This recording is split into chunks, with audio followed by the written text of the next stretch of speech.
Good now, revolutionaries, and welcome to the Rise Up Morning Show. It's Wednesday, it's July 26th. People are gathering in Nashville for the Bitcoin conference, and supposedly Kamala Harris will be there with them. She's applying to speak. Who knows what that means? Her team is talking to their team.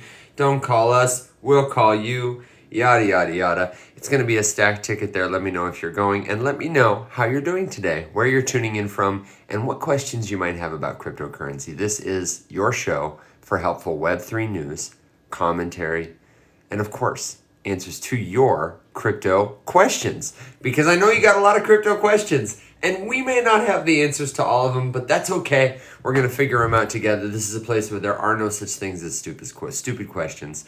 Where sometimes the best thing to say is, I don't know. If you got a question, if you want to know what Bitcoin is, you want to know about smart contracts, you want to understand what crypto is, why it matters, why there's so much speculation, all of that stuff is good to go here. Or if you just want to say hi and spend some time with a few friendly people, then you're in the right place. This is the spot for you. My name is Evan. I'll be joined shortly by my colleague, Mr. Alex Popovich, and who knows who else might show up today. Meshiste, good morning. Red, good morning. And here he comes. Come together. This is the only account we ever have. You guys know this. Encourage people not to follow the imitatees. They're not real. They're just worth your money. If you've got your thumbs at the ready and you're not making coffee like me and Alex are, give the screen a little tap and let the algorithm know that we're here and that we're helpful. And then let me know what crypto questions you got. How you doing, brother? What's up, dude? Red says, "What's up, Alex?" Oh, not much. I got a message last night while I was at band practice from Nathan, and he said, "Are you free at 12 tomorrow?" And I said, "Probably, yeah." And he said, "Okay, I'm meeting with Alex, maybe." And I said, "My Alex?"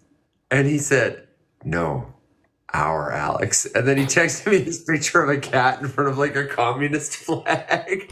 It was really funny. And I was like, okay, all right, great. So I didn't know, I said, all right, I look forward to it. I think that's 2 your time though, because he's on the West Coast. It is, yeah. How was your dinner last night? That's what I really want to know. Delicious. That's the other text I got that made me happy was Alex telling me he was at our spot with his family. Delicious. Just as good as always. Man. Namaste. Shout out Namaste. This show is not sponsored by Namaste. I if the show got into a good place, I would want to sponsor Namaste. I'd want to roll up in there and get some of that free bread because we pay for it in advance or something. If I was rich, that's how you would know. Is like I would walk into Namaste and they would know me by name. That's how you would know I was finally like, bull run rich. There would be signs.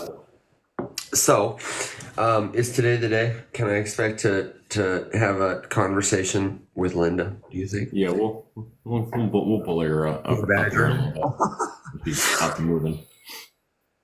He won't tell anyone there's rich, but there will be signs. That's right, Meshiste. I saw that Meshiste had a. Did you see this, Alex, on Warpcast?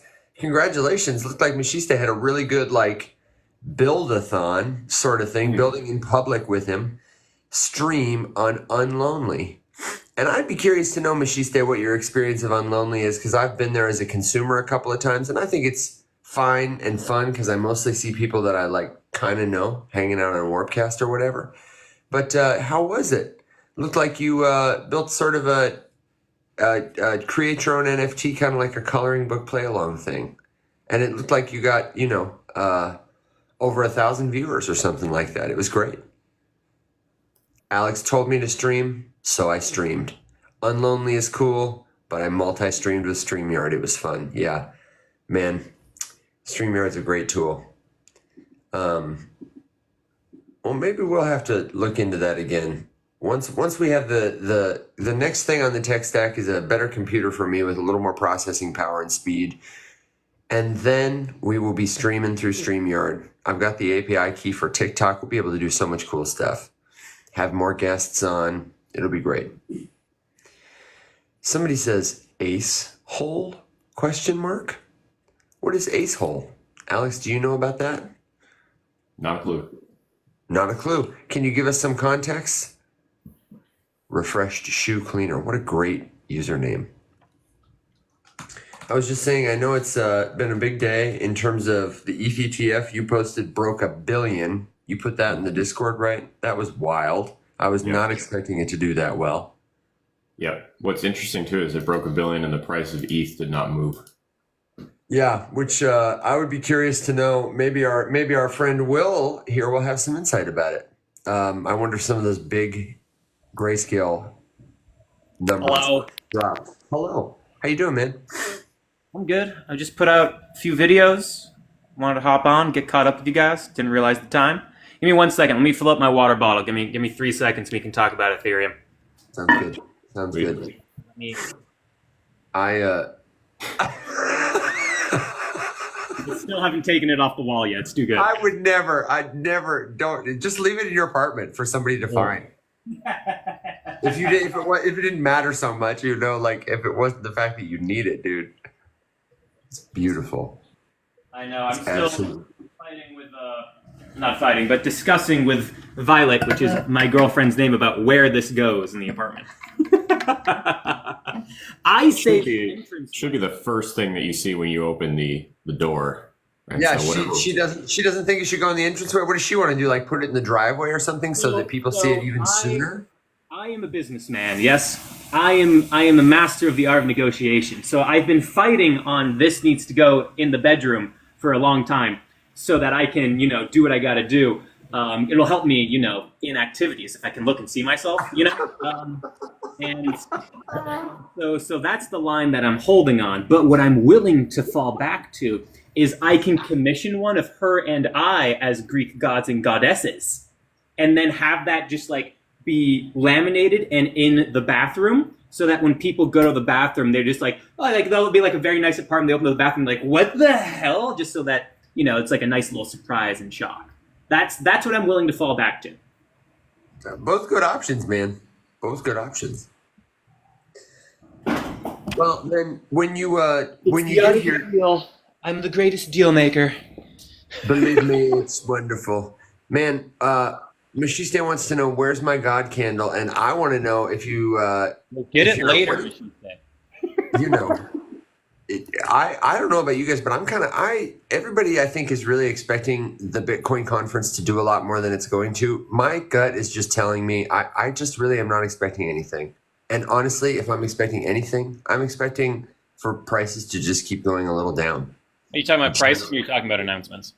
I'm talking about prices. Announcements, I don't know what to expect. I think it's going to be wild. You got RFK, potentially Kamala, and Donald Trump is going to be there. This is the first time since Kamala's gotten Joe's endorsement that if she gets on the stage, and I don't know why anybody in their right mind at the Bitcoin conference wouldn't put her on the stage. That would just be it'd be a huge ticket. It'd be huge. Russell Brand would be absolutely peeing his pants with glee that he'd be sharing a stage with them. You know what I mean? So I think the prices, I don't know. My history with crypto tells me prices going down.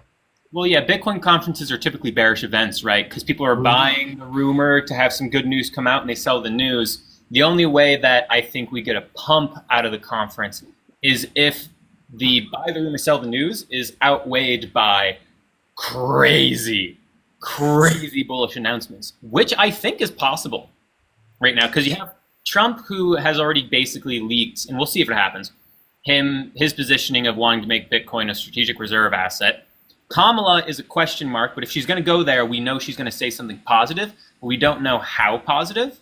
We know she had a conversation with Mark Cuban. Mark Cuban loves crypto, so Mark Cuban may have given her some little snippets of things to see before they actually go and make a real plan. So we'll see. RFK Jr. has always said positive things about crypto. And then Senator Cynthia Lummis, who's the senator from Wyoming, who has been probably the single most influential positive force for crypto in Washington for years now, has said that there's going to be some amazing announcements coming out of this conference, which could be just hype. We'll see. And I really am expecting Javier Milei, the president of Argentina, to come in and say Bitcoin's legal tender in Argentina.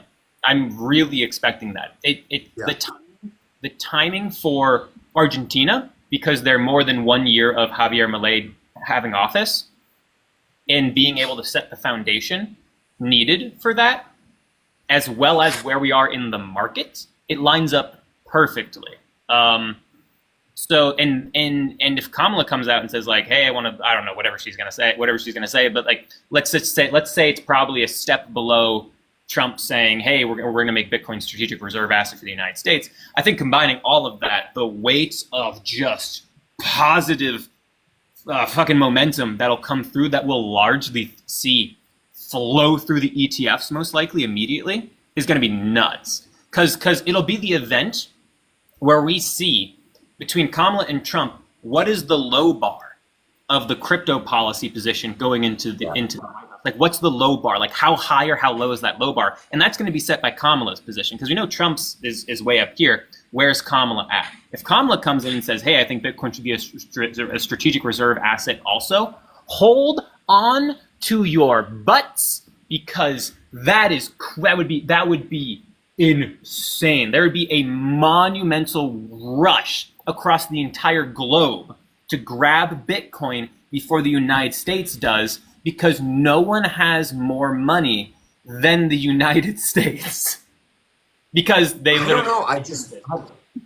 I'm not convinced. I'm not convinced that it would be that immediate. I agree with you long term. I just am so used to weird reactions from the tokens I know and love when it's strangely bullish things like that happen. Mm-hmm. I'm trying to think of a particular macro event. I feel like I live in the present so much I don't remember what happened. But Alex, maybe you can help me. What was wasn't there a particularly bullish something or other happening when we were in Miami the first time? We were just expecting prices to be, everywhere in the up direction, and it was just, I feel like it was something significant, and it was just down, down, down. Maybe, I don't know. What point in the bull cycle were you in? Jesus, Will, this is like 4 years ago, man. You expect me to remember my life? If it was 4 years ago, then it probably would have been a pretty good time. Maybe 4 years ago. It might have been 2 years ago. No, we really were on a downside at that particular time. If I'm being honest, we were on a downtrend. We were after the top, and we were moving downwards. And I'm thinking, I don't know. I also think there's a lot of ways it could go badly. There could be a violent event. I always am worried about things like that. Nashville can be wild. I don't expect it's going to have the same kind of. I've never been impressed with the security at events like that. Obviously, they'll have the Secret Service there, but it's going to be a little different this time with the Secret Service plus a near assassination attempt happened 2 weeks ago. So it's going to be pretty locked down. Well, you would expect. And also the active Vice President of the United States. Yeah, that's going to be different. I mean, you have a new interim director of the Secret Service right now who's already changing stuff. Yeah. So I would imagine that it's going to be more like a typical Secret Service event, than the last one after the absolutely excoriating evisceration of Beetle. It's going to be a service that you imagine in your head of how they're supposed to act and behave after that thrashing that they have received. Yeah. I mean, I remember being back when Obama was in his administration, he came and did a talk at my undergrad, my university, and the Secret Service got there a week, 10 days before he did. And they just became like a part of day-to-day life. Like all of us were just used to seeing them everywhere. They were all over the place. Plainclothes woven in with uniformed officers. They were everywhere. It was a full-scale event, and he was, but that was a very different setup. It wasn't so cavalier, I don't know. It was just, I'm very curious to see how it affects everyone else attending the conference, especially if I was thinking too, like how it's going to affect the Vice President shows vibe. up too. Yeah, the vibe. Yeah, I still expect it to be very, very positive because, while there will be a ton of Secret Service, there is still a ring full of social influencers who will be boxing and fighting each other. Is that happening there? Oh my gosh. Yeah. It's like karate something. I forget the name of it, but yeah, I signed up for it. I was like, put me in. They didn't reach out. Did you really? Yeah. I was like, put me in. I boxed in college, so I was like, I will fuck some loser up. I would honestly, that'd be how they could get me to tune into that. Yeah, and then if I went up against Sage, I'd be like, "This is for Alex. This is for Alex." Oh my gosh! You said something a second ago, Will, that I wanted to ask you to explain. You said you thought it'd be possible that Donald Trump could make an announcement that he would want to take steps towards making Bitcoin a strategic reserve currency. There's a lot of conversation on this app about that, and I think there's some confusion about the difference between what's a strategic reserve currency and what is backing the dollar. Can you guys just very briefly, can we elucidate on that for people? What's the difference, Will? Does having Bitcoin as a strategic reserve mean that the dollar is backed by Bitcoin? No. No, it's just in the investment side of the U.S. government. That's all it is. That's a strategic reserve asset is an asset that is seen as so. Oh. My phone wants to update. There we go. It's just an asset seen by the U.S. government as something critical for them to invest in order to further secure the security of their economy, and that's it. So, like, gold is a strategic reserve asset. Oil is. My government owns Bitcoin. Well, the government already owns Bitcoin. The U.S. government is the largest government holding position, followed by China, and then I forget who's in third. I think it was Germany. Not anymore. But yeah, the U.S. is the largest government bag holder. They have something like, I think it's 250,000 Bitcoin, 200,000 Bitcoin left, and it's from It's from them recovering hacks and taking it from people who are using the Silk Road, stuff like that. And then what's backing the dollar is the U.S. government and U.S. military. That's what's backing the dollar. Before that, it was gold. So, but the dollar is not going to be backed by Bitcoin. Yeah. Thank you for explaining. And if it was to become a legal tender or backing for the dollar, we were talking about this briefly yesterday. Hey, Mike, thanks, man. Then there are a lot of hoops we would have to jump through. Lots of different things. If it was legal tender, that would mean every store and every business would have to accept Bitcoin at the point of purchase and the point of sale. That'll happen eventually, but I'm not expecting that for a long time. Yeah. And honestly, even if it did, I like to explain to people, like, I have this conversation all the time. So you think you're just going to buy your groceries with Bitcoin? And I say, probably not. No, but you'll use stable coins. Yeah. In terms of the announcements that I would expect to be super bullish, if I was a betting man, the only thing that I would take as like super bullish is like if Gary Gensler personally announced he was stepping down early or something like that, like he was retiring and moving to Mexico. I would be like, send it. That would be the best, the most bullish thing I could personally think of. We do know that his days are extremely numbered. There's no way he keeps his job through the turn of any, and regardless of who is elected. Yeah.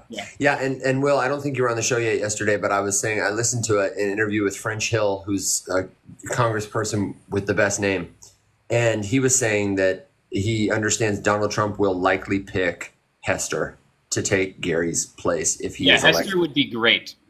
She'd be the best, man. That would be the best decision Donald Trump could make. Yeah, and she's already positioning herself for the job. And the news outlets, ever since Biden announced that he's going to be stepping down, they've put her on 3 days. They put her on 3 days. She's been on 3 different interviews. She's talking about blah, blah, blah, blah, blah, blah. She talked about the Bitcoin ETF. She talked about the crypto stance in the SEC. Even before this, she was positioning herself for it as well. And now the news outlets are really kind of giving her a podium. So it seems like it's being set up. Hell yeah. I'm about it. Yeah. Now, do you guys want to talk about Ethereum? I do. Yeah. So, yeah, there was $1 billion of volume, which is a lot of volume, but It's more than I was expecting because I wasn't expecting a lot of inflows. I was expecting something like half of that, mainly through grayscale selling. And then the inflows were something like 104 or 120 million dollars of inflows, which is crazy. That's nuts. I wasn't expecting inflows on day one, largely led by BlackRock and then Bitwise, with over $200 million of inflows. So yeah, it was a great day. A great day. Way more interest in Ethereum out the gate than I ever would have imagined for Ethereum ETF that doesn't have staking. But I did also watch an interview the other day about how it is heavily being speculated on Wall Street that the staking ability within the ETF can easily be turned on and will over the next, administration. So we'll see. I probably wouldn't expect that to happen for about 2 years, though. No. And the new administration would come in, and then I bet BlackRock would immediately be like, hey, it's me, your papa. Can I turn on this staking switch? Huh? Please? Now? And then it'll just happen. Do you have any word about Grayscale? Have they dumped their holdings? I was just about to look that up. They sold $500 million. So they sold $484 million. Sold outflows. That's 5% of their total supply of Ethereum. Which would answer Mashiste's question, why wasn't there a big green candle? Do you guys think that in terms of the rest of the week or whatever, Will, do you think it's priced in? Do you think people, especially the institutions, will continue to move things in such a volatile way? Or do you think it'll slow down? Well, I think it's going to be pretty hard for all the other funds to continue to outweigh the outflows coming from Grayscale.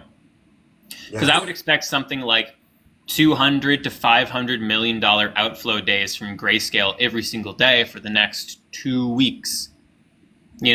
Because what happened with the Bitcoin ETF is that's about what we saw, but it's Grayscale's amount of Bitcoin fell to about 50% of their holdings, and now it's plateaued. I expect Ethereum to do something similar. But the thing is they only have $9.5 billion left to sell.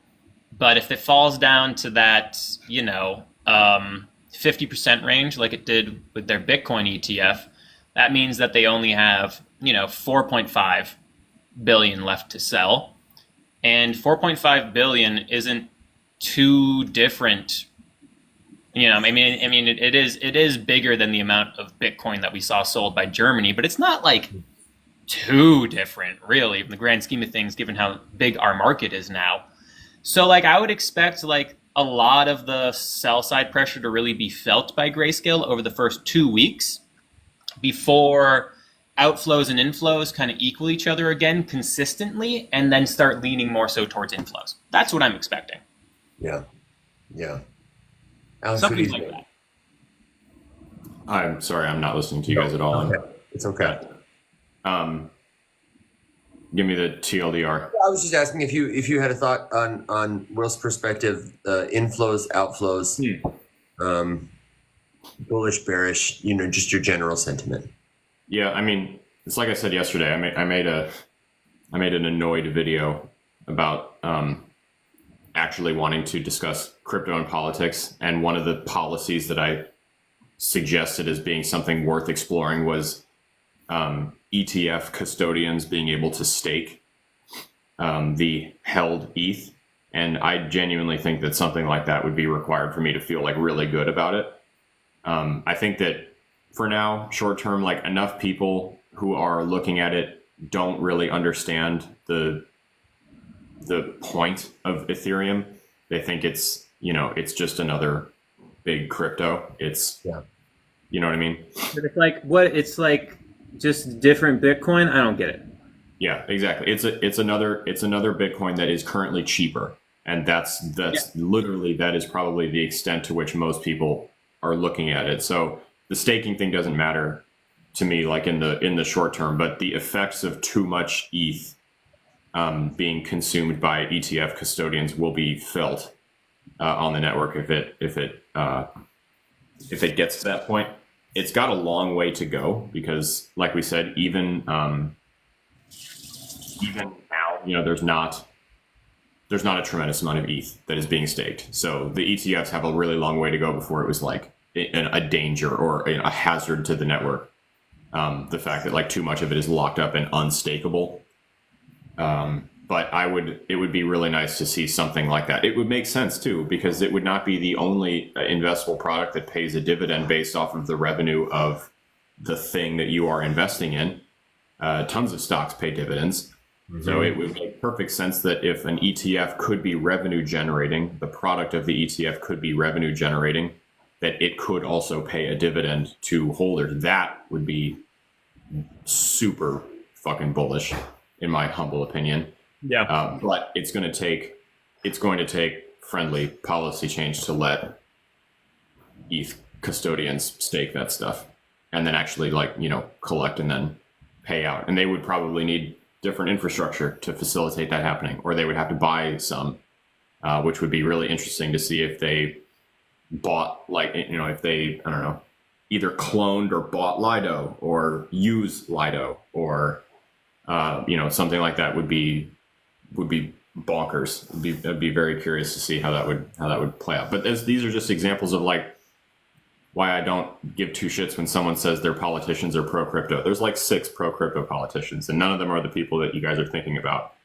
And they're the ones that talk about policies like this, not I want all the Bitcoin to be made in America. That's not how it works, dude. But okay.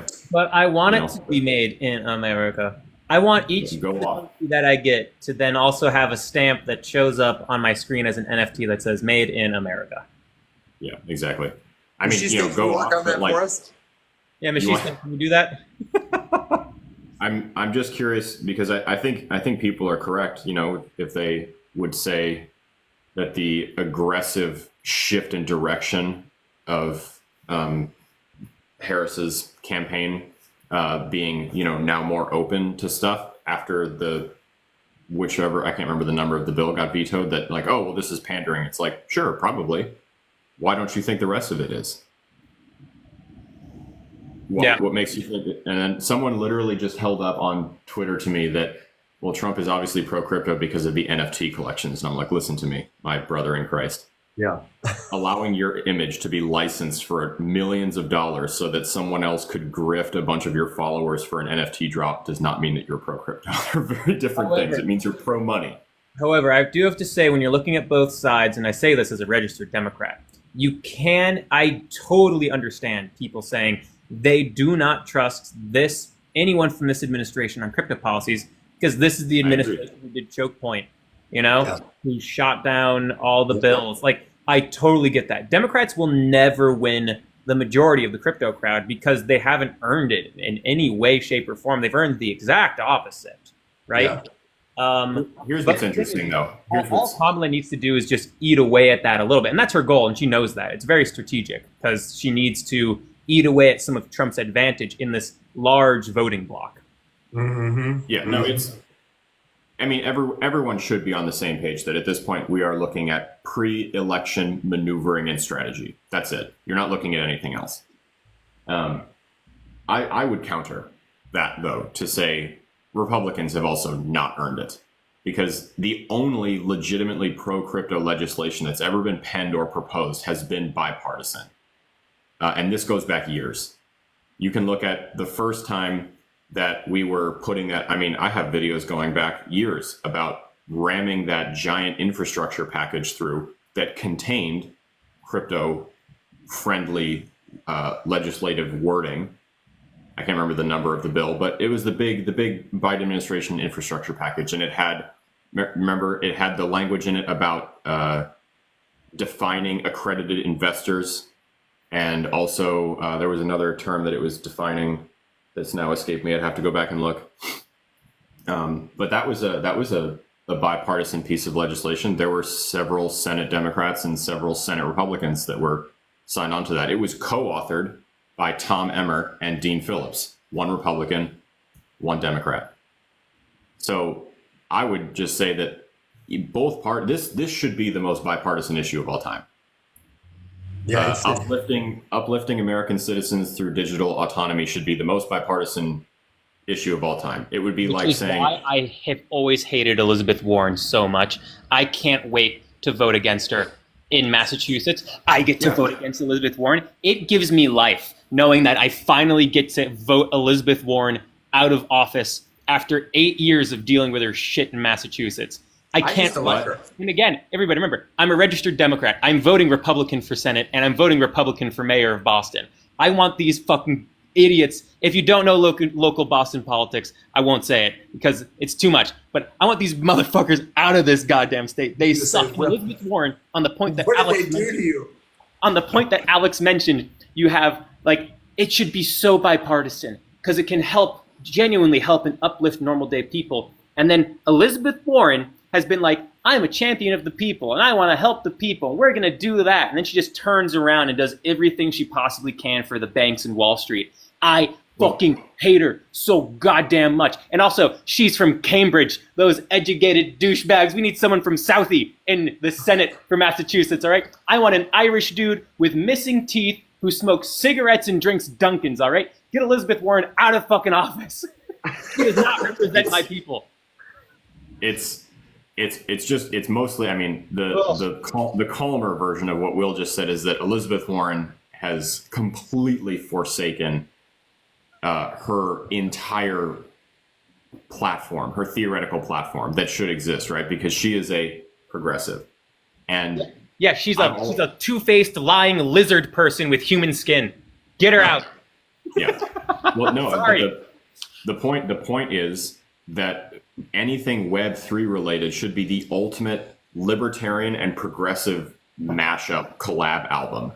It should be the biggest reason to bring two typically opposite end of the spectrum parties together to do some big shit. And so like all of the young progressives in government should be all over this. The entire Libertarian Party should be exclusively accepting contributions in Bitcoin. And they should have been for years. It makes no sense that they're not. And really the only way that you can conceptualize an answer or reason to any of this is because none of them have any idea how it works, which is really obvious because every time you see them talk about it, they have no clue what they're talking about. None of them do. And I'm not going to pull punches on either side here. Like the Republicans don't know, Democrats don't know, the progressives don't know, Democratic Socialists don't know, the Libertarians don't know. No one has any idea.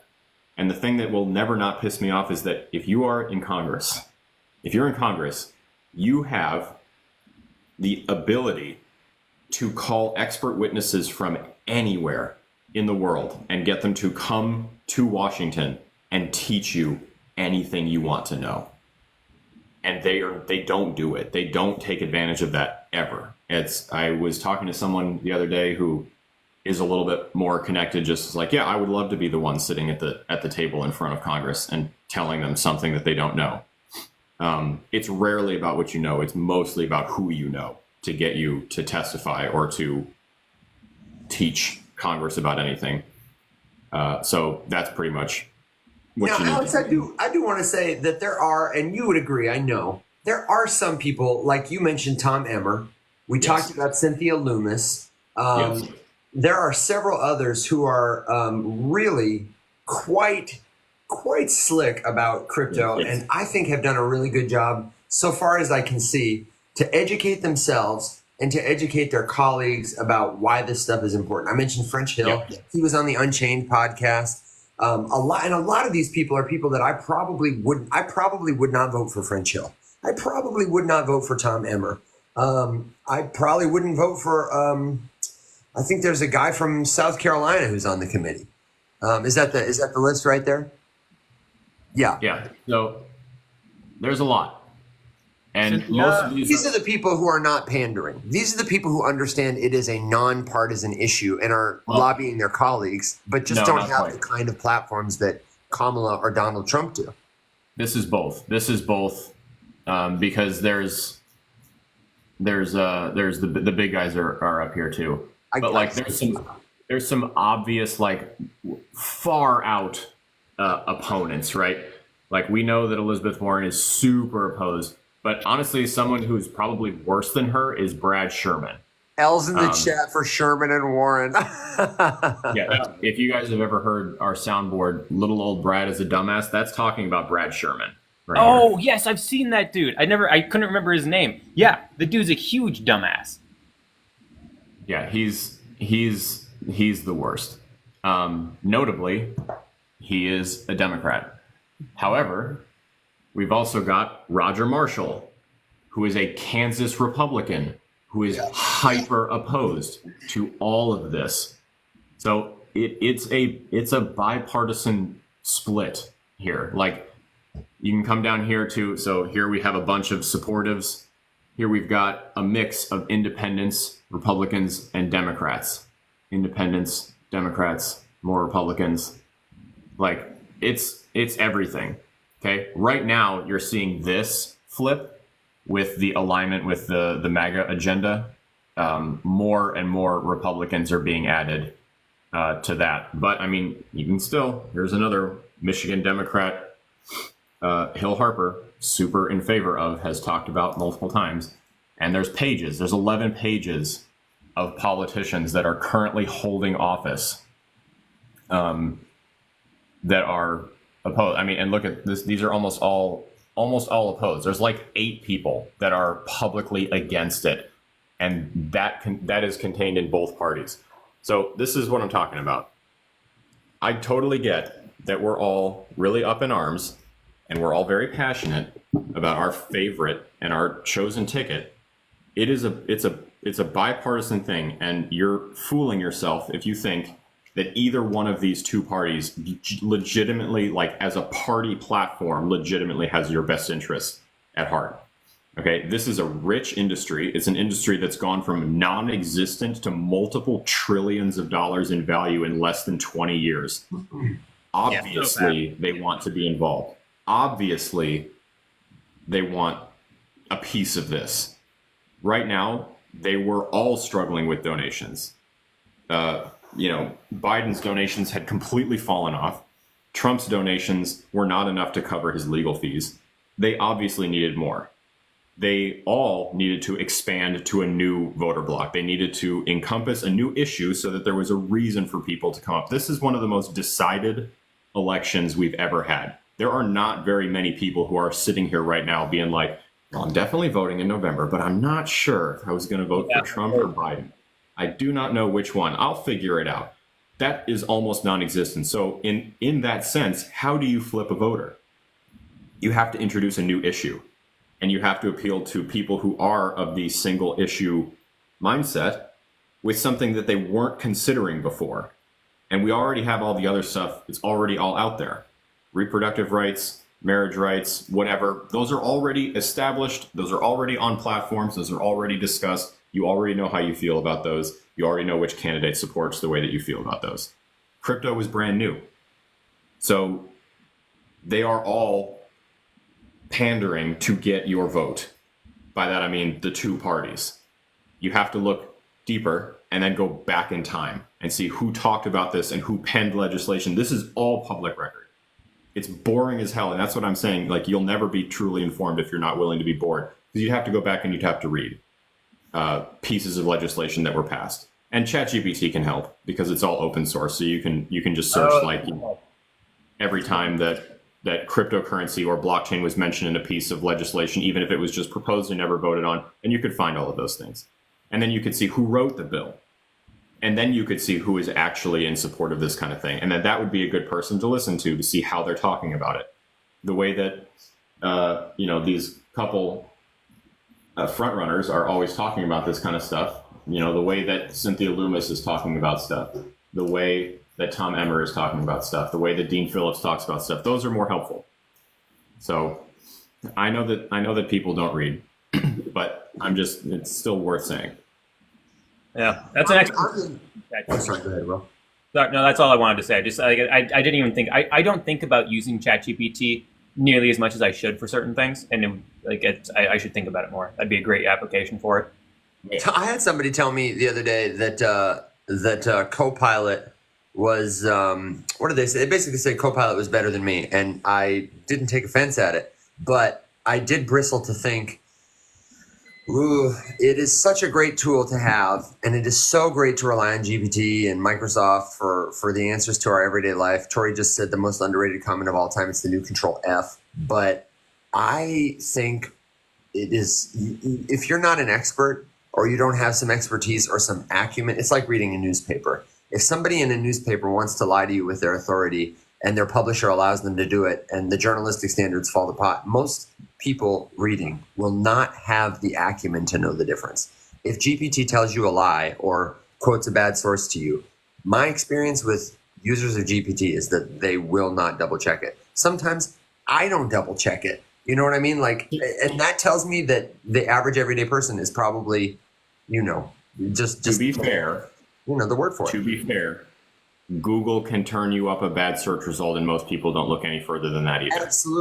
Absolutely. Of course, I just am amazed that it can be a weapon and a plowshare. Yeah. I mean, there's a lot of bugs need to get ironed out. You guys, if you've Googled stuff lately, right? There's the new the AI. I forget what they're calling it, but the AI search optimization thing that like spits you out an answer kind of GPT style before you get to the clickable like linked results. And that pulls some stuff from some weird places, mostly Reddit. I found interestingly, like the examples were really funny. It was like, what to do if my dog eats chocolate or something. And then it would pull up a Reddit post that was just like, chocolate is actually the most healthy food for dogs, and people just are gatekeeping the flavors of wonderful chocolate from their dog. Don't listen to vet conspiracies. And it's like from Reddit user, dickbutt69 posted 20 years ago, and that's Google's top result in its AI generated answer for that question. And some of them were dark too, like I'm feeling sad, what should I do? And Google, that was a famous screenshot that went around. Google's search result returned, find a tall bridge. And it was just a Reddit post from like 10 years ago.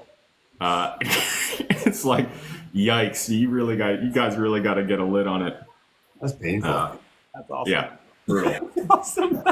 Okay, this sounds like a good moment for me to say, if you're here because we're talking about the elections and you have crypto questions, don't worry. We haven't changed the tune of our show. This is your show for helpful Web3 news, for commentary, answers to your crypto questions. We're going to keep it real with you. If we don't know, we will tell you. If we do know, we will tell you as straightforwardly as we know. We'll work with you to find an answer.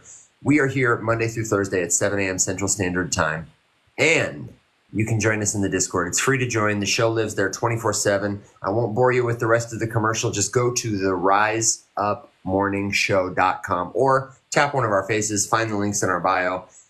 It's the best way to learn anything, and especially crypto. To accelerate your learning journey, find a community of others who are curious, who can share what they know, whom you can learn from and teach.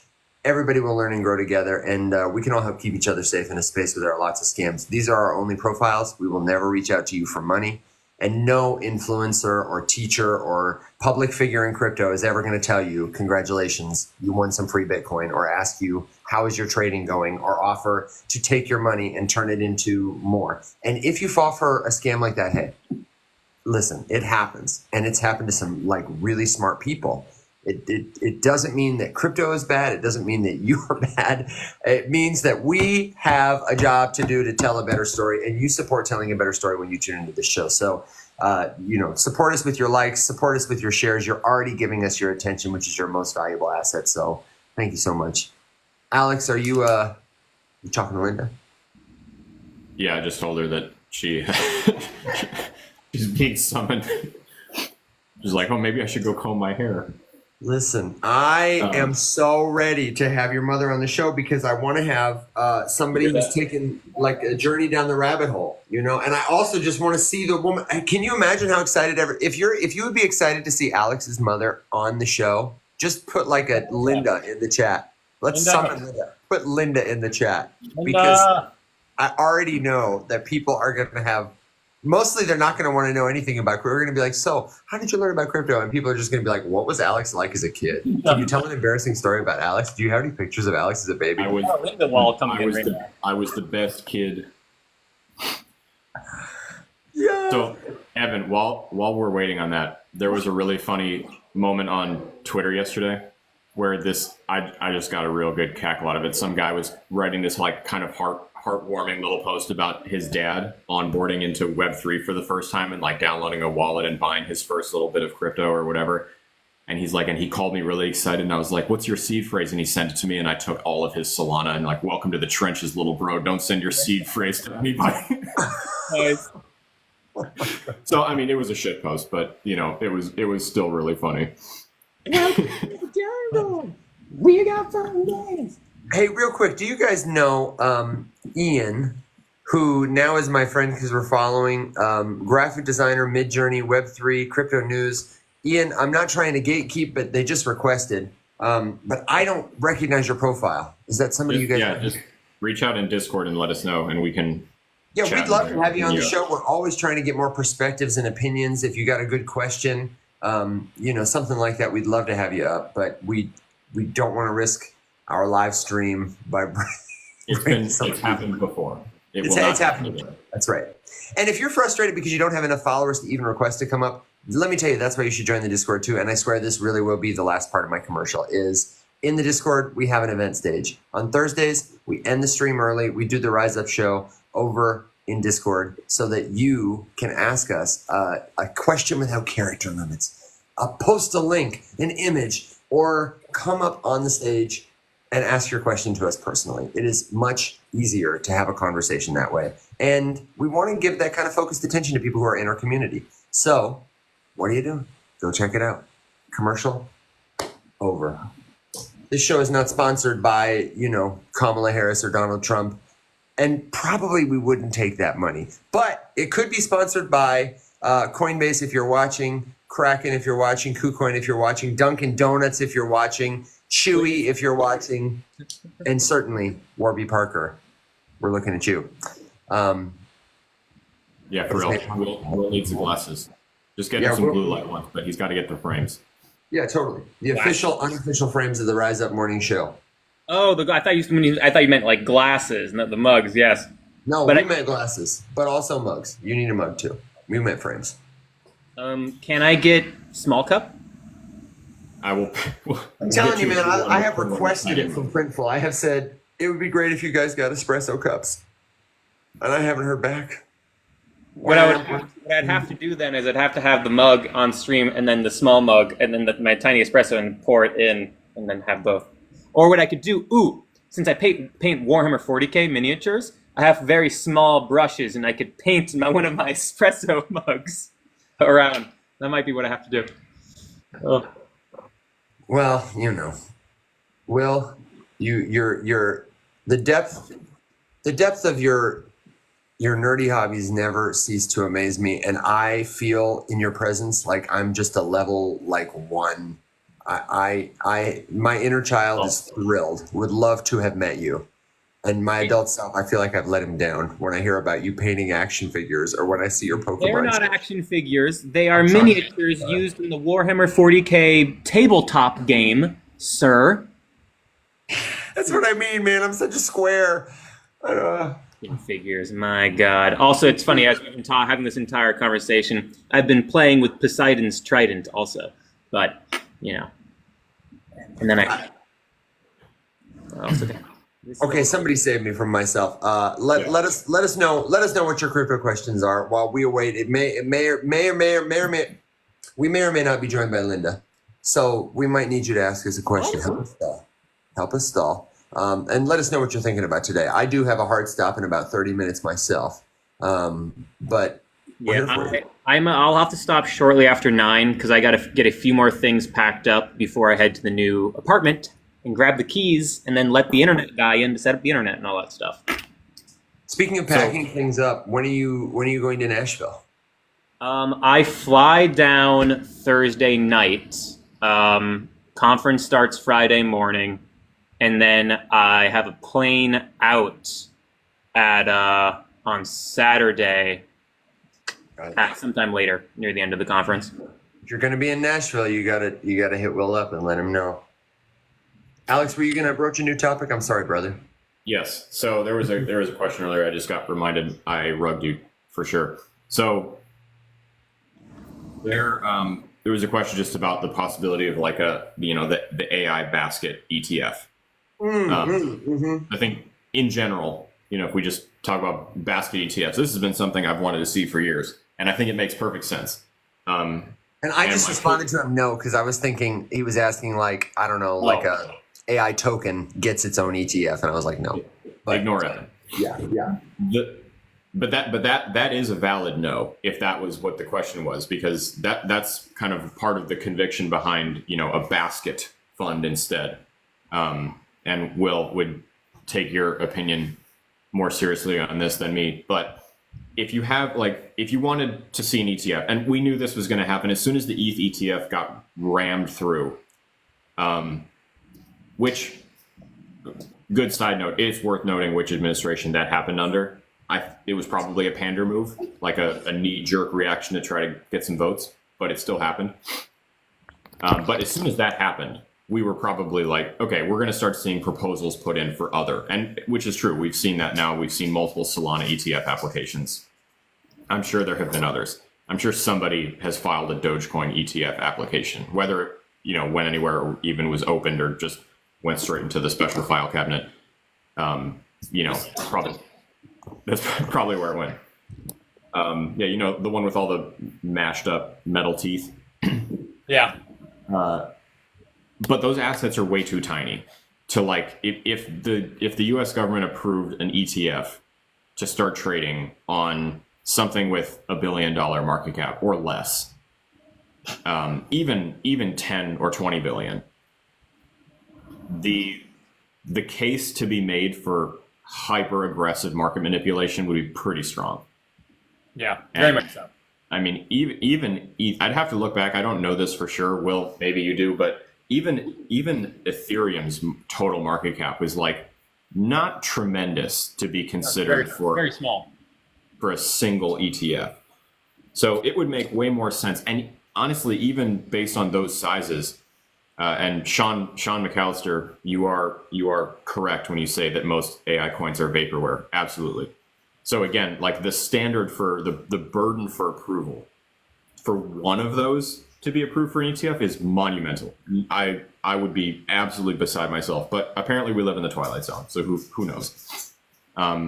It just would make no sense. A basket would make more sense, but even then, it still has to be considerable in size. The basket would have to be pretty big. And there's a ton of tokens out there, but some of them are, most of them are so teeny tiny that even putting a couple hundred of them. Thank you, appreciate that, love that one. Even considering that would be a little bit crazy. So but that's Alex, really. I do want to say it is already here in the form of Grayscale. At least has a decentralized AI fund. We were talking about this in the Discord the other day. Is it a trust? It is a fund. I don't know what that means. We can Google it, and it might be faster if you type it in because of the tech. It is Grayscale Decentralized AI Fund Components. It's a basket of BitTensor Tau, Filecoin, LivePeer, which I couldn't tell you anything about, Near Protocol, and Render. It is mostly Near, Filecoin, and Render. Almost 100% is Near, Filecoin, and Render. LivePeer has a little bit, and BitTensor Tau is 2%. Mm-hmm. Okay, yeah. You see anything? I've been meaning to do a deep dive review on Near also, because Near is out of the big. No, not on Near. I mean a deep dive, like an update, because Near is in very interesting blockchain for me, just because it doesn't have the DeFi side to it, but it has a lot of growth and adoption, and it's supposed to be built for AI. So I don't know. I gotta really kind of get into the weeds a bit more in Near. I feel it pulling me. Here's the breakdown real quick. So yeah, Evan, you were right. There's 5 things. Near 31.94%, Filecoin 30.98%, Render 25.15%, LivePeer 8.86%, and then Tau 3.07%. 5 holdings, very small fund, only $500,000 assets under management. Interesting. Perfect. I love that. I want that to stay as small as possible before it gets turned into an ETF, if it ever does. Mm-hmm. Yeah, interesting. Isn't the process of that though would be interesting though, right? For anyone who holds, I guess it holds if you hold shares of this fund specifically versus like you see this movement and so you hold these assets specifically. Like if you opened a position of Near and Filecoin and Render because of this. Because then obviously, like, we're seeing with Grayscale's Bitcoin and Grayscale's Ethereum, if they go through the process of converting a trust to an ETF, they're going to sell a bunch of stuff. And honestly, I don't know anything about what that would entail or why someone would do it. That's honest, ask your financial advisor because they probably would know. Mm-hmm. Hey guys, has anyone called for Will's daily arrow rant yet? No, I know you got to go. Can you give us a quick, short arrow touch point before you got to dip? buy Aerodrome and pump my bags. Do it now. Sell all your altcoins. Sell your Bitcoin. Put it into Aerodrome. Make me rich. Will, I do have a question for you. Okay. Given your TARS video, can you explain the process by which they reached out and then the sponsorship process? Because there are multiple TARS videos and you are the only person I've seen disclose that it was a promotion or an advertisement or a sponsored post. No one else. Isn't that just classic? That's what we love in the space. People not letting people know they're getting paid so back. Pro tip. If you guys would like to know whether or not a token is paying people to make the video, ask us. Because one of us got the pitch. Yeah. And if we didn't, Mac did. And Mac will let you know whether or not any single thing is a paid video or not. All of the people who forget to disclose that they're being paid to make the video, which is illegal, that is a straight crime. All of them forget that there are other influencers that also got the pitch that know that they didn't broke the law. And they all forget that.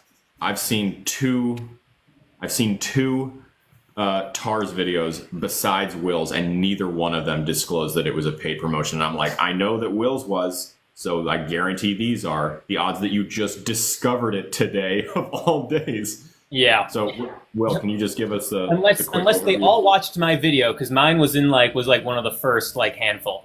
So a member of the TARS team reached out. I have a lot of people because I'm now kind of being known as a deep dive altcoin review guy, along with my market analysis.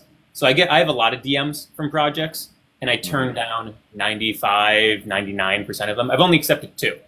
And I've disclosed that they were sponsored videos at the very beginning for both. So a member of the team reached out to me on my DM, said, hey, I'm a member of blah, blah, blah, blah, blah. Want to do a paid promotion. What are your rates? And I said, send me more information about your blah, blah, blah, blah, blah, which they almost always do via Telegram. So you go to Telegram, they send you the information. They typically send you some really high-level stuff that's like, we want you to talk about this one announcement, which for TARS was their buyback program of 10 million TAI tokens. And we want you to say that we're backed by the Solana. We're the only AI coin backed by the Solana Foundation.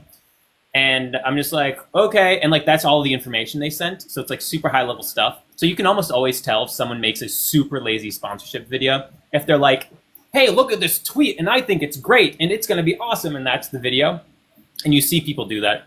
But then what happened was I went and I researched the coin. I found enough there to be genuinely of interest enough to the point where I was like, yeah, sure. Hey, here's the number. You negotiate a little bit, you land. Now, in Telegram, they being the TARS team, told me that they really wanted the video to come out this week specifically. Right. Because they have a 60-day marketing push that is about 25 days in right now. So they're just about halfway through their big marketing push that they have.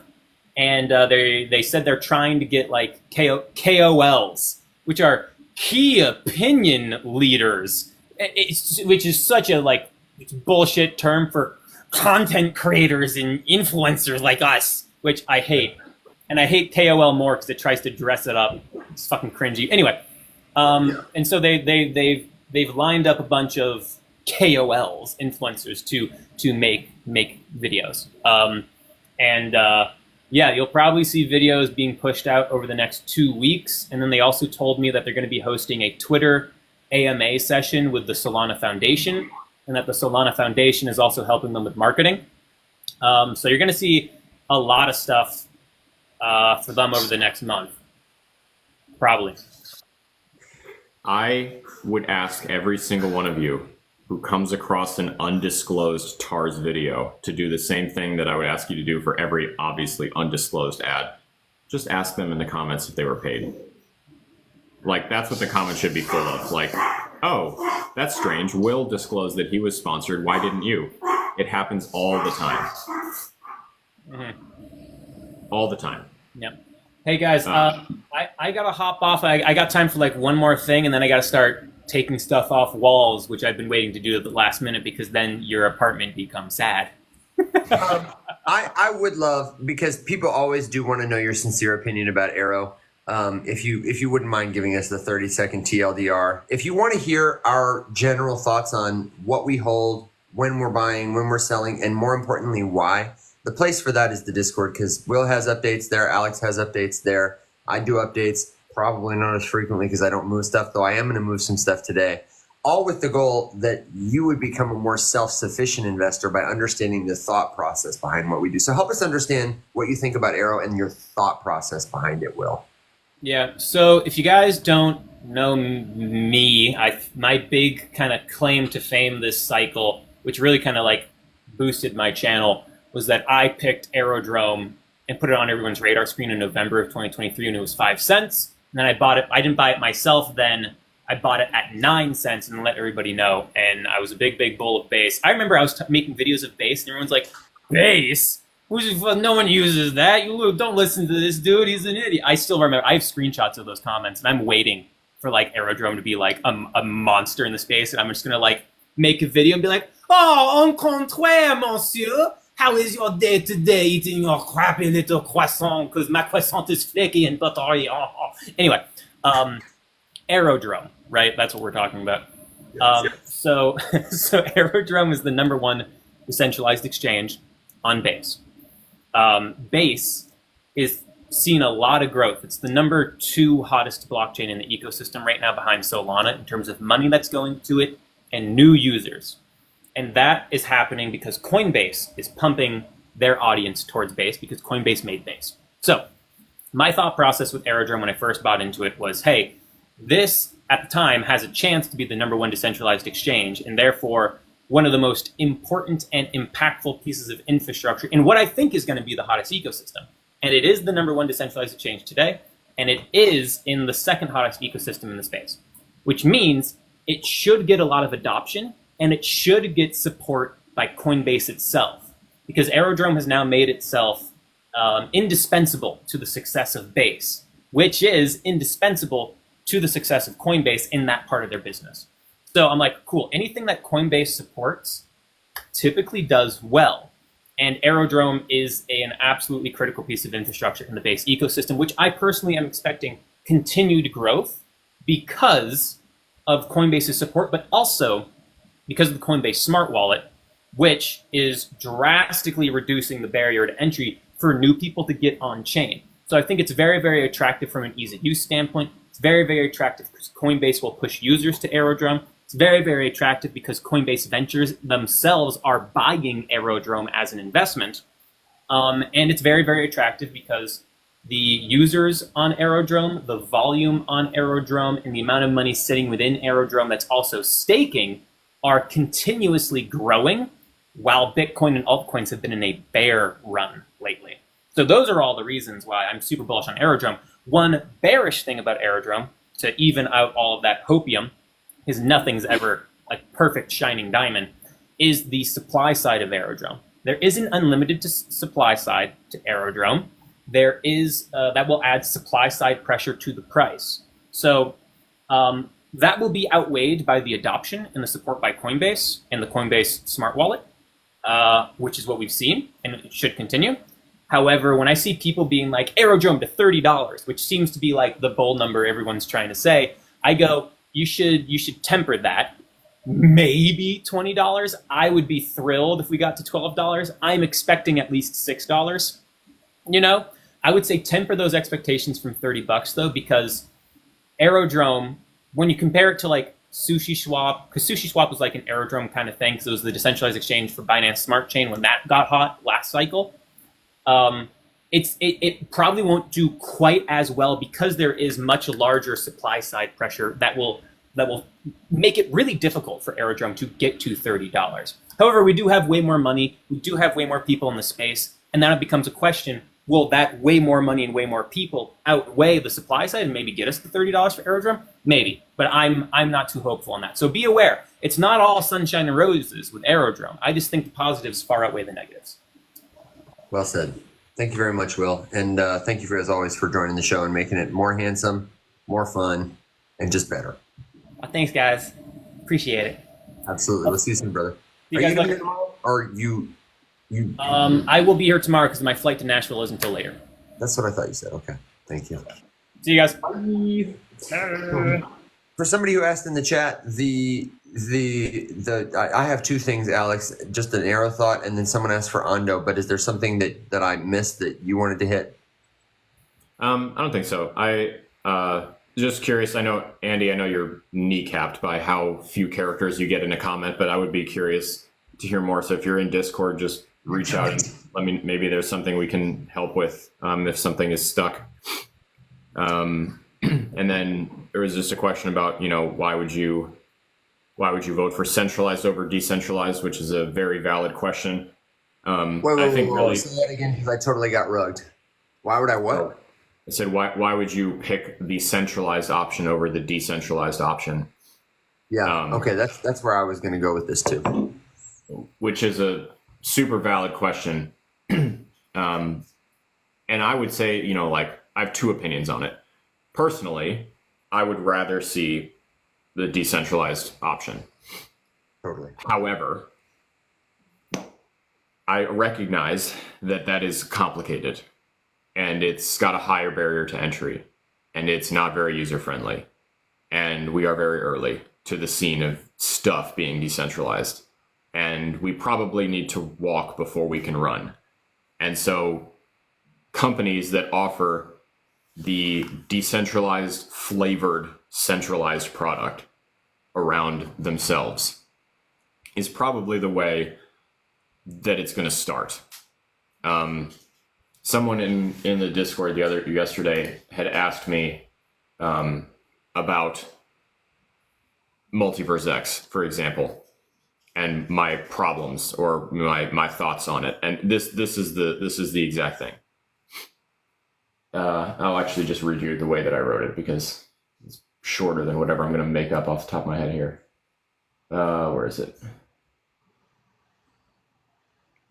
While you're looking it up, I'll just say that I don't think that the two worlds. Somebody asked about will they merge? Will Coinbase ever buy Arrow or Base? Will they buy a decentralized exchange? And the answer is I don't think so because they're two very different types of products. That's why DEXs exist, is because companies like Coinbase have rules, regulations, red tape that on one hand may make your money more secure, keep you safer, but on the other hand, don't give it as much velocity. So they are both kind of necessary products. They wouldn't need to either. Coinbase wouldn't need to buy. Oh my goodness! Wouldn't need to buy Aerodrome because they already own the infrastructure that it is built on, and buying it would do nothing for them. Plus, they are a centralized exchange company. If they bought a DEX, it would just become Coinbase 2.0, and it would compete with their own baby product, which makes no sense. What did you say about it? Just that. I often hear people tell me that like the X Portal app is the best because it does everything. And I would counter and say that is not what you want. I'll use that one as an example. It's too complicated. There's too many, holy shit. I mean, thank you very much. Everybody's giving us all these cool gifts all of a sudden. Don't have to send us all of these things, but thank you. No, but if you're going to spend your money on a big gift, you really should send Alex another elephant. The elephant is really because that just was so funny. I'm sorry. Go ahead. I'll treasure that screenshot. I'm glad someone caught it. Someone was ready for that. Yeah, by the way, you can mint that screenshot for like 30 cents. It's the link to the Discord. Go ahead.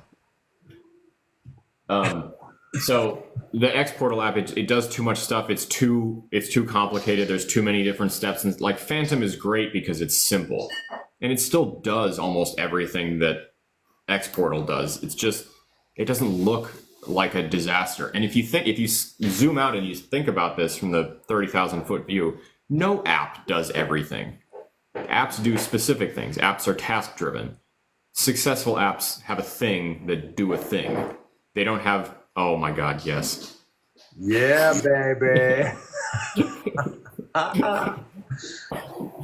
Oh, I love it so much. But that's it. Yeah. I'm sorry, man.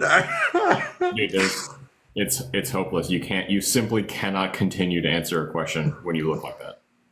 Okay, so we're talking about serious stuff. We're talking about user experience and onboarding the next billion people and what it's going to take. Damn it.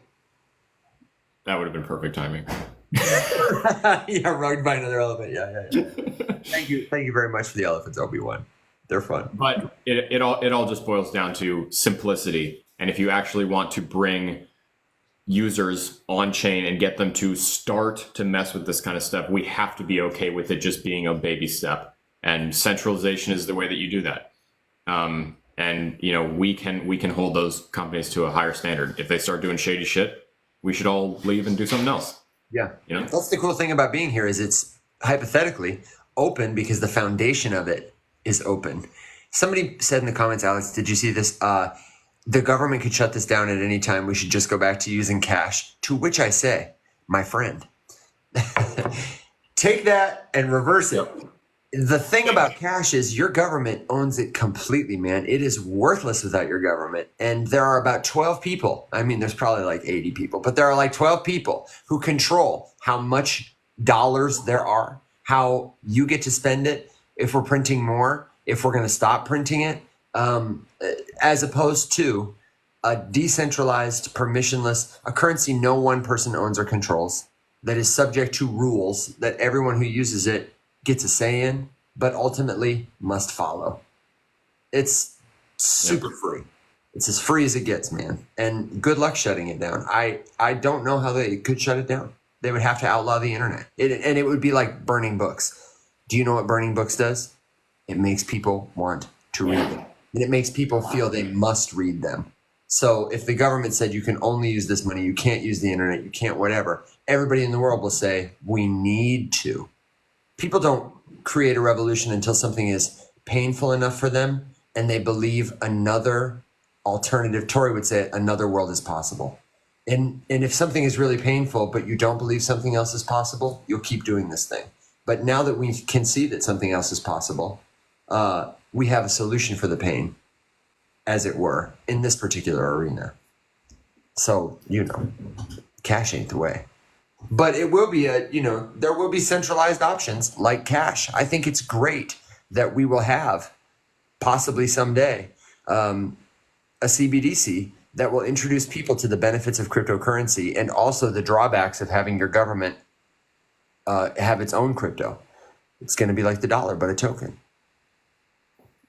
All to complement your point that yes, we need options, and people need to have the more options and opportunities they have to come on chain or anywhere. It's like a good restaurant. You want locations everywhere. You just want to get people in the door and give them a good experience. Yeah. The Obi-Wan here took me to my next tangent that the CBDC is very much here already. Most of the dollars are digital. They have been for 50 years.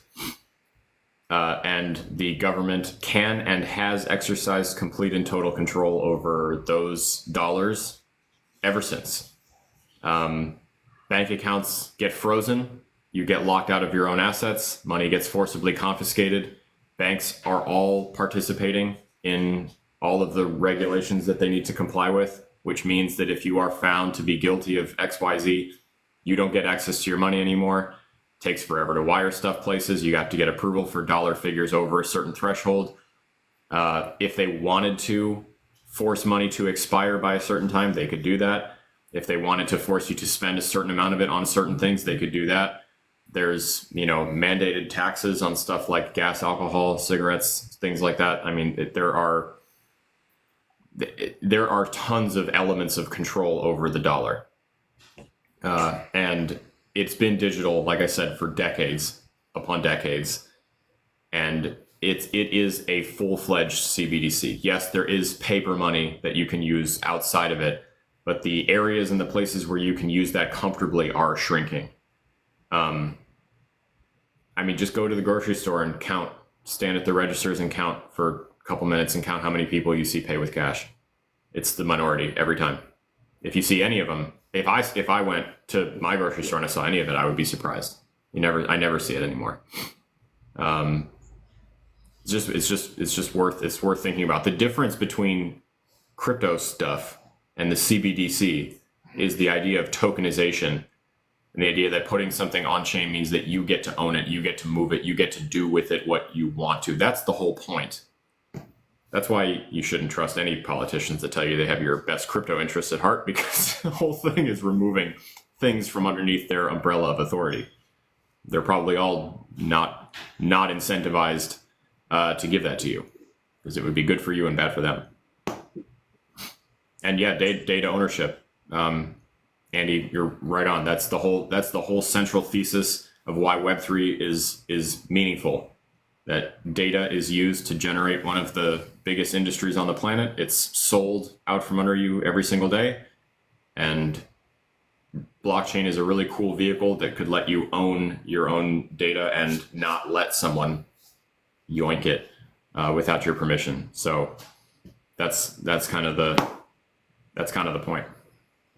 Can I divert you just slightly to be faithful to the Chog who asked us after Will's Arrow update if we would update on Ondo similarly?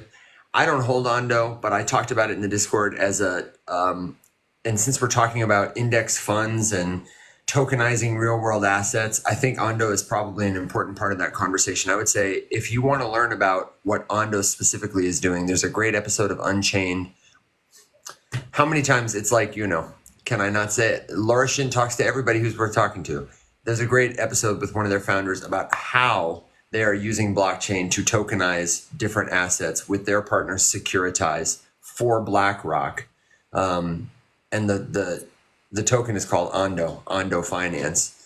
It is a way for non-US investors to buy into their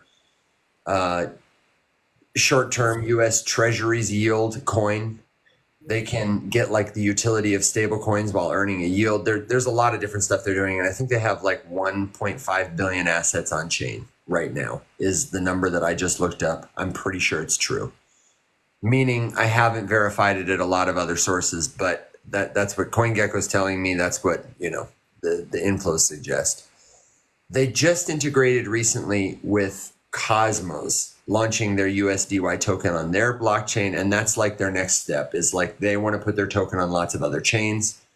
And then they'll go back and do something else in like Web2 traditional assets. It seems like their roadmap is just kind of a blend of like create a new financial product that is more traditional, tokenize it.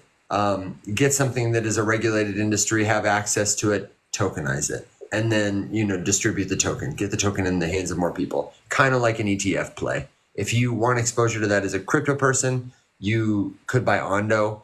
And it's funny because I kind of think of it as like the reverse of an ETF. The Bitcoin ETF is like, I wouldn't personally buy it because I'm a crypto native person. I would buy Bitcoin. Ondo is like, I'm a crypto native person, so I'm not going to buy gold, but maybe I'll buy Ondo instead. You know what I mean? Like it's a know your meme kind of thing. And it's speculative right now. It's very hot because the narrative of real world assets is hot, but it is doing something that people can touch. It's a physical product that actually exists that has the attention of a lot of people with money. So it might be worth looking at and learning more about, if only because you want to understand that kind of instrument, which will play a significant role in the future. And BlackRock, say what you will about them, is really paying attention and has been for many years to our space and is in this regard ahead of everybody else. They've got a product nobody else has. They got a head start. Other people will have products like this. They got there first. Andy P says, I want him to kick rocks. Is she talking about Larry Fink? Huh. Gecko says, Orca is 1/10 the market cap of Jupiter. Seems like a solid bet. I will tell you this. When was the last time, Alex, when was the last time you used a DEX that wasn't Jupiter or Radium on Solana? Have you ever used Orca, the DEX? Never once. I haven't either. And I sometimes trade meme coins with PhotonBot or BonkBot or whatever. And if I have the option, I turn off Orca. I just don't use it. I think Jupiter is a superior product. I think if you use Orca and you have conviction, I would love to learn why. Because it might be that because I don't use it, I don't think I'm not as informed. So let me know why you think it's a good opportunity. If it's just because it's smaller and it does the same thing, I think my experience with it is that I don't like it as much. And my impression is that other people also don't like it as much, that it might be an inferior product. So it might be accurately priced. I'm just catching up. Yep. Yeah, no worries. Just doing the same thing. Lots of good. Someone asked about. As we're catching up to the comments, let us know if you have a sort of final thought, good joke, word of wisdom, because I've got to ride my dog and pony into the sunset here, and I'm sure Alex does too. But don't forget, we're going to be back tomorrow, same time, same place, and we'll end the stream a little bit early tomorrow to jump into Discord. I might at that time be in the car, driving on the road, going up to Michigan instead of the Bitcoin conference to see my family. So, oh my gosh, Linda, welcome. Hi, Thank you so much for joining us on the stream. How are you? I'm good. How are you? Better now. I'm much better now. So before we go, while we've got you, thank you for being here. I'm sure people are going to have lots of questions for you. I have lots of questions for you, but oh God, I want to defer to you first and say, how's your time in Savannah? How's your time in crypto been? What's it like being Alex's mother? What do you want to bring us today? You got anything for us? Well, I'm having a nice visit. It's hot here, much hotter and humid than I've been in quite a while. But really nice visit. It's very relaxing. So yeah, it's been good. Very nice to see Alex and Christina and all the dogs. all that good stuff. All that good stuff. Yeah. All that good stuff. They want to know, generally speaking, what are your thoughts on crypto? You tune into the show all the time. I know you've got the Rise Up Morning Show mug and you're Alex's mom. So I can guess, Yep. but what do you think about it? And has your opinion changed over time? As I guess maybe a yes and a no, sort of. I think it's got a lot of potential. I don't really understand a fraction of it, so I feel always very kind of lost in space when I'm talking to Alex about things. But I just recently got some stable coin. What was it? The USDC, I think it is, on Coinbase. Yeah. So that's one of those things we talk about all the time. We had some things that we were losing conviction in. Yeah. And I didn't know it would give you two. That's awesome. We had some stuff that we were losing conviction in. And we didn't know what we wanted to do with it instead. So we figured the best thing to do was to move it into USDC and just keep it on Coinbase to get that sweet 5 and 5.25% or whatever it is percent interest, 5.15% interest. Yeah. So I'm pretty excited about that and learning a little bit more. That seems like it has a lot of potential, especially I think for moving money around. I think that's, as an old person, that's one of the things, and someone who's moved a lot, it's always been a hassle. Every time I change a bank, trying to move your assets from one place to another is nothing but a hassle. And one tells you one thing, and then you get to the other bank and they say, oh, no, we can't cash that. You have to wait 7 days. And you're going, what do you mean I have to wait 7 days? The other bank swore this was like cash, and now you're telling me it's not. And then there's nothing you can do. So I think that seemed pretty promising to me. as well. So I was just going to read a little bit more about that. Yeah, I think it's really interesting. I think it's kind of a, I mean, money has been digital to me. Like, I mean, I get paid with automatic deposits. I haven't seen a paycheck in years, so it doesn't seem that different. I get a little confused. I mean, I'm starting, I guess, getting a bigger picture of it now. But yeah, so I mean, I got a long ways to go.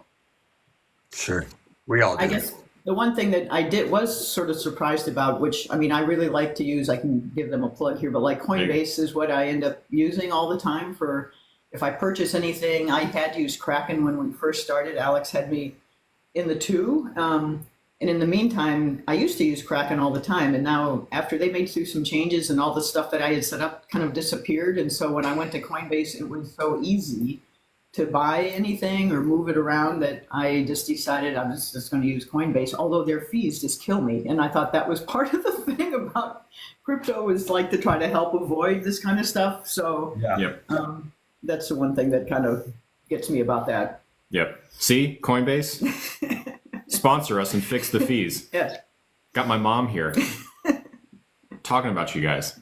Hook us up. But I do like it's so easy. I like all the learning and earning things that they have. I've done quite a few of those. I did do that Ronin thing, and then I got a little bit lost in the middle of that and ended.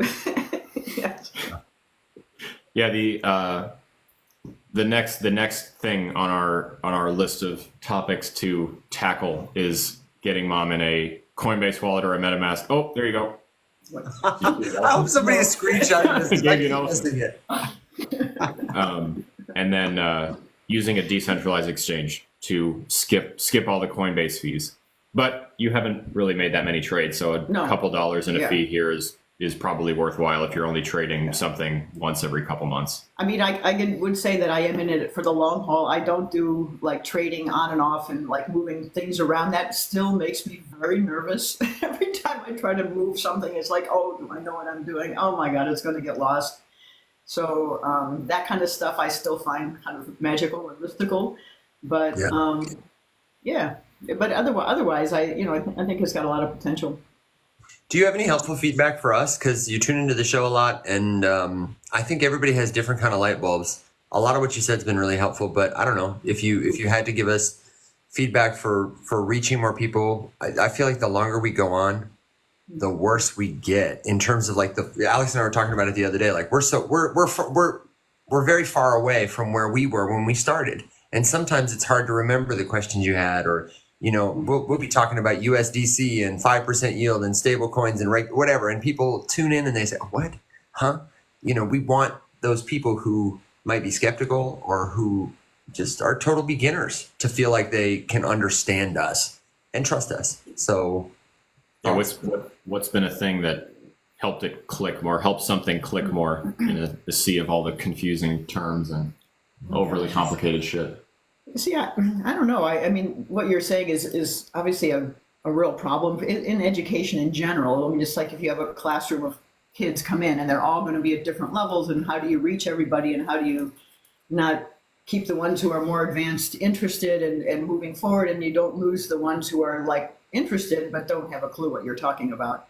So I always thought you guys did a really good job with that, because you're always very patient and willing to circle back around and tell somebody something that you've talked about many times, or someone who just kind of jumps in and asks, a question that's maybe very basic, but you always take the time to answer, and how to do it better. And like you said, posting, I think some of your tutorials, like posting things and referring people back to things, is I think that's an excellent idea. Although I got to say, I haven't looked at your YouTube channel for a little while, but I was visiting my brother, and I was trying to show him, and I thought there were more up there than there were. And I was trying to show him something very basic, and I couldn't find it. And I thought, well, maybe I'm YouTube. Yeah. Okay. So maybe I'm missing it, because my brother doesn't do TikTok or anything like that. So they were very interested, and thought it was really cool. But I was trying to find like a short something, I don't know, even maybe shorter, just, I don't know if you have, and you have a lot of TikTok things on that too, but somebody would have to be able to find those and look through them. But I guess if they were posted on YouTube, a CoinGecko one or a Coinbase one, or how do you start? It might be something that someone could go and if it's very specific looking for, that might help give them some basic information to go forward with. That's one thing I would like to do, Evan, is like short, really specific ones, because we tend to put a lot into the same thing, and then they're 20 or 30-minute videos, which is great, but I think we definitely need to do more, like bite size. Like here's a 4-minute video, and it's just how to make a transaction on Coinbase or something. Yeah, I think something like that would be actually really good, because even 20 or 30 minutes for me, when even if it's now, I would watch it because it's you guys. But, goddamn right. but I know I follow other people on YouTube, and a 20-minute video for me to sit down and watch it for 20 minutes that's kind of a big commitment. And do I want to sit there, like in the middle of the day? No, I would watch something shorter, but not, that takes an evening for me to do that. Then I maybe won't get back to it or something. So, yeah. Anyway. Thanks for the feedback. If people are looking for tutorials like that, or Linda, you are, honestly, I think the best person on YouTube right now that I would recommend to anybody is this guy. Alex can show you. He's called Money ZG. And his videos are just, he's got a bit of an English accent, and he'll say, I'm going to show you how to do a transaction on Coinbase Wallet. So first, like there's no filler language. It's not pretentious. It's not overproduced. I agree with you and with Alex. I would like to do more content like that. As soon as I get a better sort of processor on my computer here, I think Alex and I both will start being able to make more and more YouTube optimized stuff too, because there are a lot more learners there, or people who just feel comfortable searching, I think, there than maybe TikTok. Yeah, it's a searchable platform. TikTok wants to be searchable. I've noticed some of my old videos now are like getting views because of a search term that pops up, which is interesting. I mean, like things from years ago. But Jordan is currently in the chat trying really hard to spell his name. I got to give Jordan a shout out. If Jordan comes in, that's the rule. He gets a shout out. Right. So good morning, Jordan. It's kind of like Linda. If you're in the background, Linda, we want you on the show. Like I can't believe it. You've been there for 3 days, and Oh, also, everybody wants to know about your shirt. Can you just tell us real quick about your shirt and where they could get a fine piece of fashion like that? Well, yes, Lovable Paws is a dog sanctuary rescue in South Carolina. That's not far from where Alex spends a lot of time there. Alex and Christina both. I'm sure they have shirts there. I've always gotten all my Lovable Paws things through Alex, so I guess you'd have to go to this. If you want a shirt, DM me. You can make a donation and I'll send you one. But I love what they do. I think they have Stanford.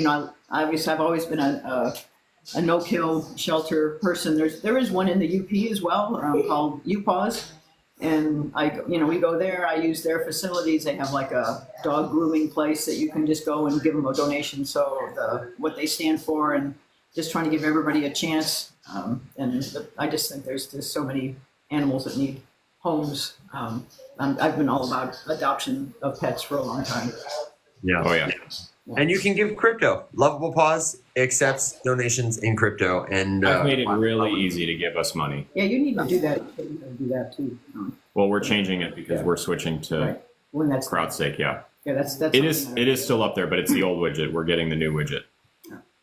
So stay tuned, because then, of course, all of you guys will not even just, I won't just ask you to donate. I'll give you a place that you can just stake any ETH that you're holding on to and do something better with it. So I'm stoked to start people staking for the rescue. That's coming. Well, I have to go. I'm so sorry to say. I've got to go talk to my therapist and make sure I'm not crazy. Before we get out of here, Linda, would you like the last thought? Do you have any suggestions, a good joke, word of advice, or anything else for the folks listening? Oh gosh, no, any jokes. I'm not a joker. That Alex is the joker. You're not a jokester? Okay, well then maybe humor me this. Tell us something about our friend Alex there that you remember from his childhood, a story, a point, or even just did he have the same glasses when he was 5? Did he have what? The same glasses when he was 5? Does he always have those glasses? Actually, I even have glasses like that now. So, and I was just sitting here. I can't see the screen very well because I forgot to put my glasses on. So I'm sitting here going, I should have put them on. We would be 3 of us would be matching. Oh gosh. Oh, okay. Story about Alex when he was young. Yeah, like Machiste says, did he have the same tattoos when he was 5? He was. Well, you might find this hard to believe. There was a time though when Alex didn't really want to talk a whole lot. I mean, he's kind of a chatterbox, and he can be, and he always was pretty much. But we were visiting his grandparents in Germany. I can't remember where we were, in Germany or Switzerland, which one they were living in then. And Alex was just at the talking age, and we were trying to get him to say things in German, because his grandmother doesn't speak English, so she was constantly trying to get him to say something, and he would not do it until like the very last day, and then you couldn't shut him up, and then it was like, Nani, how do you say this in German? And he would be pointing to something. Everything. So, and the only thing he knew about, the biggest thing he thought was funny was fish, because fish in German is the same as fish in English, although it's spelled a little differently. And he goes, Nani, did you know you can say fish in German and fish in English? Anyway, it was pretty fun. Did you know? Always enthusiastic about learning. That's our guy. Yeah, exactly. Thanks so much for making time to join us, Linda. Well, thanks for having me on. I enjoyed it. Heck yeah. We'll have to have you back for a round 2 sometime, so get ready. Okay. All right, bye, everybody. Thanks, Mom. Bye. Yep. Alex, what about you? You got a final thought as we head out the door, man? No, just I feel like I've asked 17 different people to DM me something. So if I did, do that. If you're not in the Discord, get in the Discord, because that's the easiest place to get a hold of us, share, chat, do whatever. If there's anything, carry on the conversation over there. If you have a question that we didn't get to, Discord is the place to do it. If you get kneecapped by these short ass TikTok comments, Discord is the place to do it. There are things that you can buy there, but the general chat is totally free. So if you have a question, or if you think you might be about to get scammed, or if you're not sure if something is too good to be true, you do not have to, and you never will have to pay to ask that question. So come into the general chat and toss it in there. It helps everyone. If you're like, getting a weird DM, or you're seeing a weird link, or you're just like, I don't know, this is a scam, or I might buy some of this token, whatever, just throw it in there and get instant feedback from like dozens of people.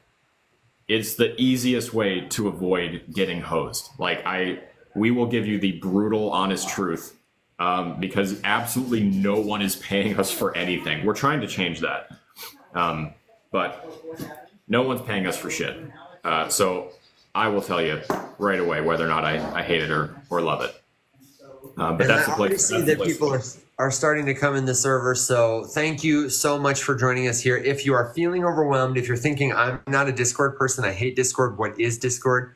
No problem. It's a free messaging app, kind of like Telegram or like Facebook Messenger, where everything is organized into separate chats so that you can keep track of conversations with your friends. You can voice chat, you can do stuff like that. And we have a lot of resources in the Discord. We recently made some changes so that when you first get there, like there's only one place you can go. It's much easier to navigate than it first was.